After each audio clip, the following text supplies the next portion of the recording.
அந்த விண்ணையும் இந்த மண்ணையும் இந்த மண்ணில் என்னையும் அண்ட சராசரங்கள் அனைத்தையும் படைத்து பரிபாலித்து கொண்டிருக்கக்கூடிய எல்லாம் வல்ல ஏக இறைவனை வணங்கியும் தாய் தமிழ் உறவுகளுக்கு வாழ்த்துக்களையும் கூறி துவங்குகிறேன். இப்போ நம்ம நின்றுக்கிட்டு இருக்கிறது மதுரை மாவட்டம் மேலூர் வட்டம் கருங்காலக்குடியில் பேட்டைங்கிற இடத்துல நின்றுட்டுருக்கிறோம். இந்த இடத்துல நம்ம நிற்கிற இடம் பொதுப்பணித்துறை குடியிருப்பு வளாகம், மேலூர் பொதுப்பணித்துறையுடைய நீர்வள ஆதாரப்பட குடியிருப்பு வளாகத்தில் நின்றுக்கிட்டு இருக்கிறோம். இப்போ என்ன இங்கே நின்றுட்டுருக்கோம்னா, இப்போ மேலூர் பகுதிகளில் மிக முக்கியமாக பரவிக்கிட்டு இருக்குது இந்த டங்ஸ்டன் சுரங்கம் அப்படிங்கிற ஒரு விஷயம் இப்போ பரவிக்கிட்டு இருக்குது. அப்போ இந்த டங்ஸ்டன் சுரங்கத்துக்கு ஏற்கனவே இந்த பகுதிகளில் கடுமையாக ஆய்வு செய்து நம்ம எதிர்ப்பு தெரிவித்தோம் அப்படின்னு சொல்லும்போது, இது தொடர்பாக மதுரை மாவட்ட ஆட்சியர் சங்கீதா என்ன சொன்னாங்கன்னா, இது ஒரு ரூமர் ஆய்வு செய்தால் ரூமர் கிடச்சிச்சு அப்படின்னு சொன்னாங்க.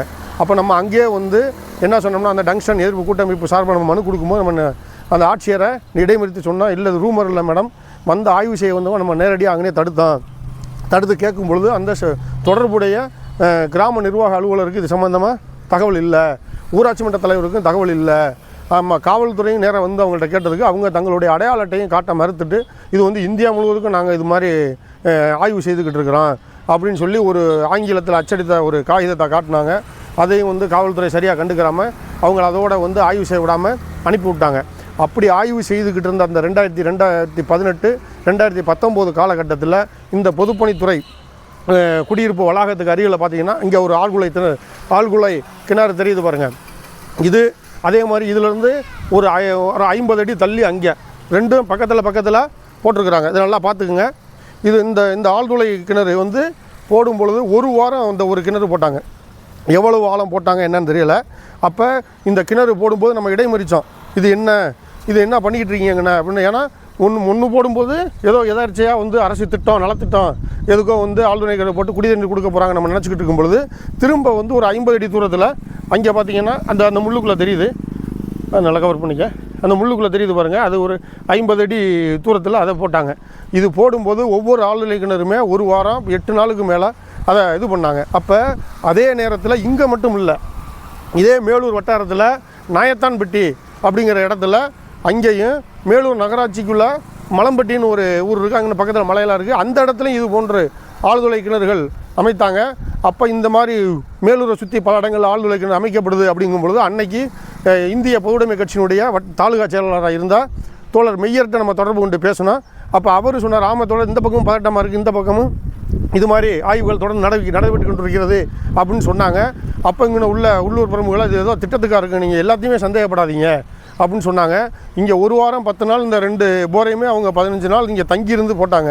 இந்த ஆளுகளை போட்டுட்டு இதில் அந்த எச்சங்களை உள்ளேருந்து வரக்கூடிய அந்த மணல் எதுவுமே இல்லை. ஏன்னா ஒரு பாறையை குடையும் பொழுது அது மண் வரும், அது எல்லாத்தையுமே அவங்க எடுத்துகிட்டு போயிட்டாங்க.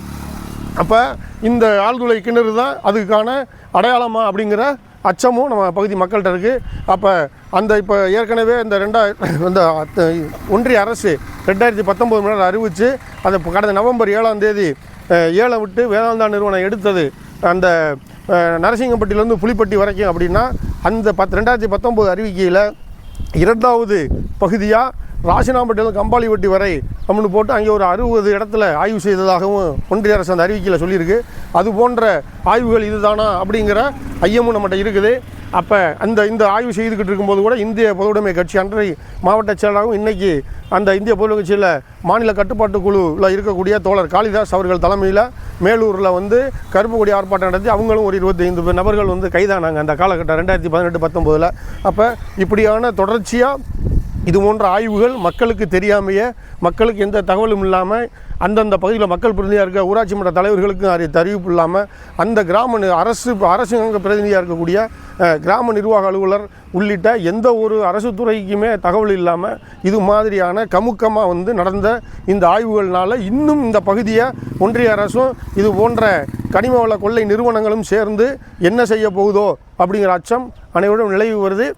அதனால் இது மாதிரி இந்த பகுதியில் வேறு எங்கும் இருந்தால் மக்கள் அதையும் வெளி உலகத்துக்கு கவனத்துக்கு கொண்டு வருமாறு கேட்டுக்கொள்கிறேன். நன்றி.